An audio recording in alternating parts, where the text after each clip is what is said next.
नमस्कार, 10 बजे रात पूरे दिन की बाद में स्वागत है आप सभी का। आप देख रहे हैं ABC24। मैं हूं आपके साथ श्रवण तंबोले। इस बुलेटिन में देखेंगे आज दिन भर की तमाम बड़ी खबरों को। बुलेटिन की शुरुआत करेंगे एक बड़ी खबर के साथ। बीजेपी के कद्दावर नेता बृजमोहन अग्रवाल 18 जून को विधायक पद से इस्तीफा दे सकते हैं। अग्रवाल रायपुर लोकसभा सीट से सांसद चुने गए हैं। नियम के मुताबिक वे किसी भी एक सदन के सदस्य रह सकते हैं। सूत्रों से मिली जानकारी के मुताबिक बृजमोहन अग्रवाल 18 जून को विधायक पद से इस्तीफा दे सकते हैं। वे अपना इस्तीफा विधानसभा अध्यक्ष रमन सिंह को सौंपेंगे।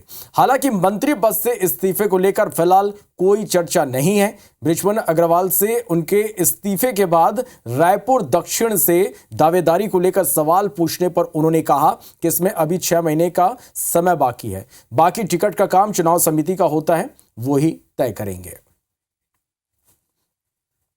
मैं तो पिछले 35 सालों से चर्चाओं में रहा हूं और आगे भी रहूंगा। अरे तो अभी तो 6 महीना बाकी है यार। इसके बारे में तो जो चुनाव समिति है वो निर्णय करेगी। कवर्धा में क्षत्रिय राजपूत समाज की ओर से महाराणा प्रताप जयंती इस पर समारोह का आयोजन किया गया। विधानसभा अध्यक्ष डॉक्टर रमन सिंह और उप मुख्यमंत्री विजय शर्मा ने शिरकत की। समाज के लोगों ने दोनों अतिथियों का स्वागत किया। दोनों अतिथियों ने आयोजन की समाज को शुभकामनाएं दी। इस कार्यक्रम में समाज के लिए बेहतर काम करने वाले लोगों को सम्मानित किया गया। अपने संबोधन में विधानसभा अध्यक्ष डॉक्टर रमन सिंह ने महाराणा प्रताप की संघर्ष की कहानी को सबके सामने रखी और इस दौरान उन्होंने अपने पार्षद के कार्यकाल को भी याद किया। बता दें कि डॉक्टर रमन सिंह ने अपने राजनीतिक जीवन की शुरुआत बतौर पार्षद इसी मोहल्ले से की थी। इस दौरान डॉक्टर रमन सिंह ने डिप्टी सीएम विजय शर्मा की भी खूब तारीफ की। तो भी है महाराणा प्रताप जयंती के अवसर पे यहाँ आने का अवसर मिला। माननीय गृह मंत्री जी विजय जी के साथ पूरी टीम आज यहाँ पे मौजूद है और समाज के द्वारा जो अच्छे काम किए गए उनको भी सम्मानित किया गया और समाज आगे बढ़ के सभी समाज के साथ जुड़ के काम करे, कवर्धा के विकास और छत्तीसगढ़ के विकास में भागीदारी रहे। महाराणा प्रताप के बताए रास्ता पे हम सब चले। लोकसभा संपन्न होने के साथ ही बीजेपी अब नगरीय निकाय चुनाव की तैयारी में जुट गई है। रविवार को भाजपा के प्रदेश प्रभारी नितिन नवीन ने पार्टी संगठन के अलग अलग बैठक ली। पहली बैठक क्लस्टर और लोकसभा प्रभारियों की हुई, दूसरी बैठक विधायकों और तीसरी बैठक सांसदों की हुई। तीनों बैठकों में पदाधिकारियों को अभी से निकाय चुनाव की तैयारियों में जुटने के निर्देश दिए गए। मीटिंग में निकाय चुनाव में मेयर और अध्यक्ष का सीधे चुनाव कराने को लेकर सुझाव मांगे गए। दरअसल प्रदेश में कई निकायों में इस समय में कांग्रेस का कब्जा है और बीजेपी जीत के हैट्रिक लगाते हुए निकाय चुनाव में भी झंडा गाड़ना चाहती है।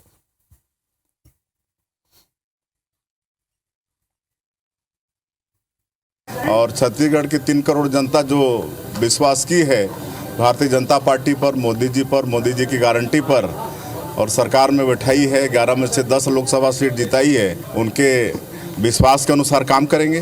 नगरीय निकाय चुनाव की दृष्टि से और अभी से हम अपनी संगठन के माध्यम से और अपने तैयारियों और बैठकों का क्रम जारी करेंगे। बहुत जल्दी इसको भी हम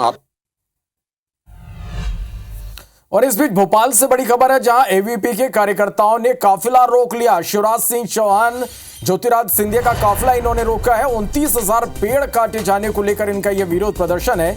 तुलसी नगर और शिवाजी नगर में पेड़ काटे जाने एबीवीपी कार्यकर्ताओं को शिवराज सिंह चौहान ने आश्वासन दिया और मेरे रहते एक भी पेड़ नहीं कटेगा, उन्होंने ये कहा है। तो भोपाल से ये बड़ी खबर आप तक पहुंचा रहे हैं, जहां एबीवीपी के कार्यकर्ताओं ने काफिला रोक लिया। शिवराज सिंह चौहान, ज्योतिरादित्य सिंधिया का काफिला यहां पर रोका गया।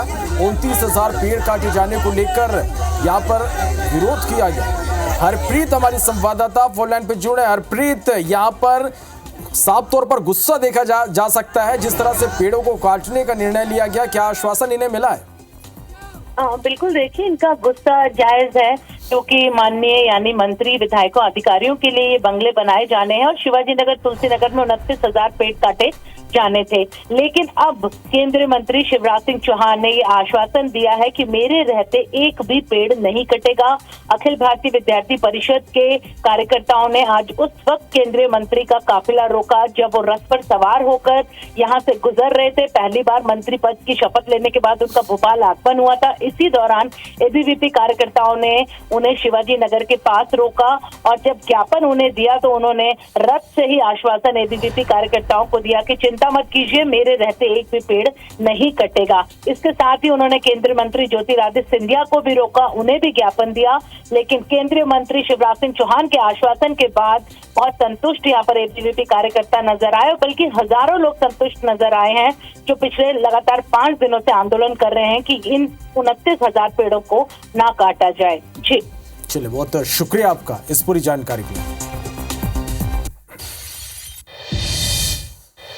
भोपाल में होने वाले केंद्रीय मंत्रियों का स्वागत कार्यक्रम पूर्व केंद्रीय मंत्री और भाजपा के सीनियर नेता सत्यनारायण जटिया की पत्नी के निधन के कारण स्थगित कर दिया गया, जिसके बाद केंद्रीय मंत्री शिवराज सिंह चौहान, ज्योतिरादित्य सिंधिया, सावित्री ठाकुर, दुर्गादास उइके ने बीजेपी कार्यालय में पंडित दीनदयाल उपाध्याय और श्यामा प्रसाद मुखर्जी की प्रतिमा पर माल्यार्पण किया। इस अवसर पर भाजपा प्रदेश अध्यक्ष वी डी शर्मा सहित प्रदेश के मंत्री कार्यकर्ता शामिल हुए। वहीं कार्यक्रम में मंत्री एल मुरुगन और डॉक्टर वीरेंद्र खटीक भी शामिल नहीं हो पाए।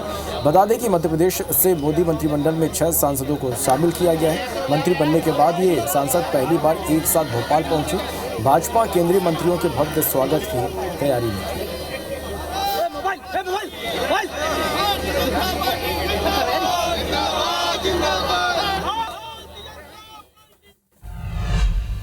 इंदौर में सीएम डॉक्टर मोहन यादव के कार्यक्रम में एक छोटा बच्चा पूरे मंच पर आकर्षण का केंद्र बना रहा। मंच पर 12 साल के इस बालक ने न केवल सीएम का स्वागत किया, बल्कि सीएम ने भी उससे काफी लाड दुलार किया। बता दें कि निरंजनपुर में रहने वाले 12 साल के अंकित चौहान ने विधायक रमेश मेंदोला से पढ़ने और सीएम से मिलने की इच्छा जताई थी। इसके बाद विधायक ने सीएम से छोटे बच्चों की यहां पर मुलाकात करवाई। कैलाश दादा से मिलवाया था, सबसे मिलवाया था मुझे, फिर घर पे छोड़ा था रात को, और फिर ये दादा आए थे मोहनलाल यादव, तो उनसे भी मिलवाया। मैंने बोला कि अभी मेरे को वो क्या दाखला नहीं मिल रहा है स्कूल का, तो उन्होंने बोला था कि एडमिशन हो जाएगा, तो उन्होंने बोला था हाँ करवा देंगे एडमिशन, दादा को बोल देना। इंदौर के विलेन कन्वेंशन सेंटर में जल गंगा संवर्धन अभियान एक पेड़ मां के नाम कार्यक्रम का शुभारंभ हुआ। मध्य प्रदेश के मुख्यमंत्री डॉक्टर मोहन यादव कार्यक्रम में शामिल हुए। सीएम ने इंदौर में 51 लाख पौधारोपण महाअभियान की शुरुआत की। कार्यक्रम में CM doctor Mohan Yadav, cabinet मंत्री कैलाश विजयवर्गीय, तुलसी सिलावट के साथ ही विधायक और पदाधिकारी मौजूद रहे। इंदौर में 51 लाख पौधे लगाने का वर्ल्ड रिकॉर्ड बनाया जा रहा है। इसकी शुरुआत 7 जुलाई से होगी, जो 14 तक चलेगी। आपको बता दें कि जुलाई से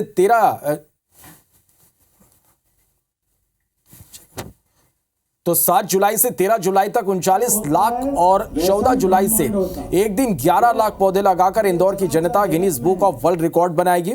अपने संबोधन के दौरान मुख्यमंत्री डॉक्टर मोहन यादव ने कार्यक्रम को नगर निगम और वन विभाग की मदद से 10-10 करोड़ रुपए की आर्थिक मदद देने का ऐलान भी किया है। क्योंकि ये बात सही है कि सरकार के मुखिया होने के नाते से मैं बात कितनी भी कर दूं तो काम नहीं चलेगा। हमारे यहाँ तो कुछ न कुछ दक्षिणा के बिना पूजा पूरी नहीं होती है, तो ये अपनी सभा भी पूरी नहीं होगी। तो 10 करोड़ रुपया तो नगर निगम से आपको इस अभियान के लिए देने की घोषणा करते हैं, और 10 करोड़ फॉरेस्ट से देने की भी घोषणा करता हूँ। केंद्रीय मंत्री बनने के बाद शिवराज सिंह चौहान आज मध्य प्रदेश पहुंचे। भोपाल में शिवराज सिंह का जोरदार स्वागत हुआ। प्रदेश भर से बीजेपी के विधायकों ने अलग अलग पंडाल लगाकर उनका स्वागत किया। खाते गांव से बीजेपी विधायक आशीष शर्मा ने केंद्रीय मंत्री चौहान को नर्मदा जल का कलश देकर अभिनंदन किया। शर्मा ने कलश देते हुए उम्मीद जताई कि कृषि मंत्री के तौर पर शिवराज पूरे देश के किसानों का मंगल करेंगे, ऐसी नीतियां बनाएंगे जिनसे मध्य प्रदेश और देश के किसानों के जीवन में खुशहाली आ सके।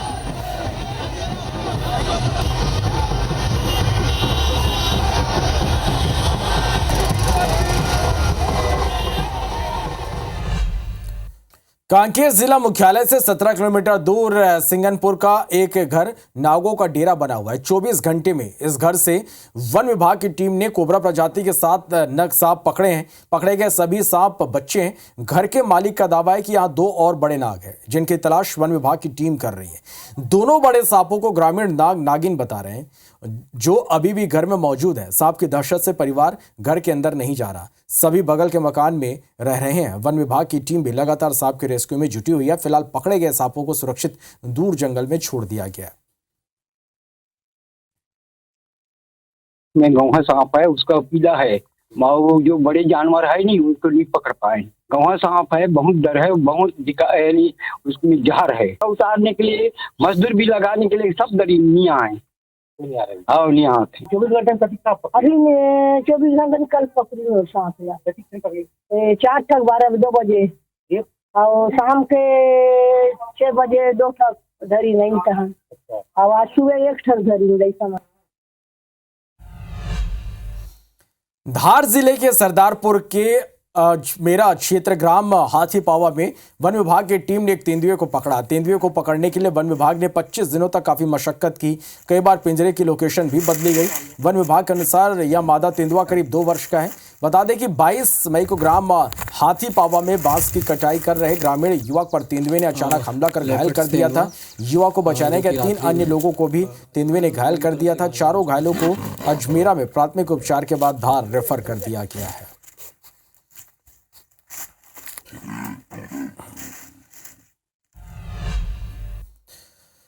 रायपुर में प्री मानसून बारिश होने के बजाय लू चल रही है।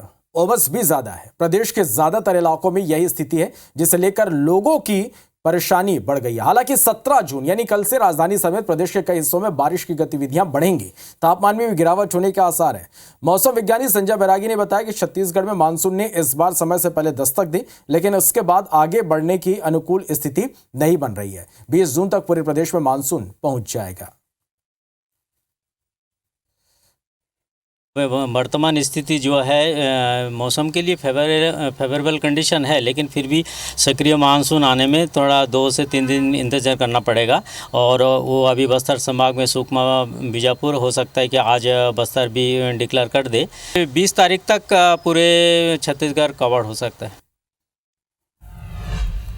इंदौर की सीमा शर्मा ने राष्ट्रीय स्तर पर आयोजित हुई पैरा ताइक्वांडो प्रतियोगिता में गोल्ड मेडल हासिल किया है।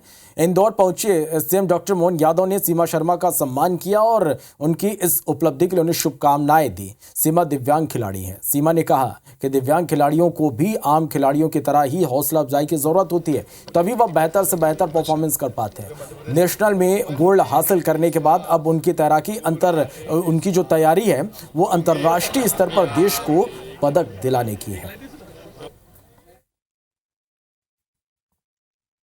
मैं एमपी से खेल रही हूँ और सहारनपुर नेशनल था, वहाँ से मुझे गोल्ड मेडल मिला।